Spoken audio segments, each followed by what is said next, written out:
Magandang araw sa iyo kapatid, at sa umagang ito ay pag-usapan natin na patungkol sa pagbibigay na na-mention ni Apostle Paul according sa Acts chapter 20:35.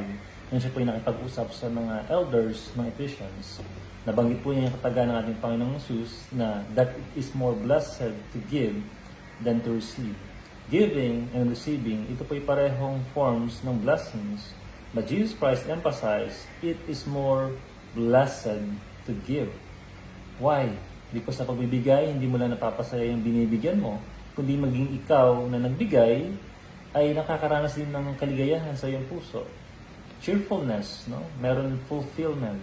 At sabi po sa Proverbs chapter 17 verse 22, a cheerful heart is good medicine. So that is why Jesus Christ obediently followed Father God to give His own self for us as a gift.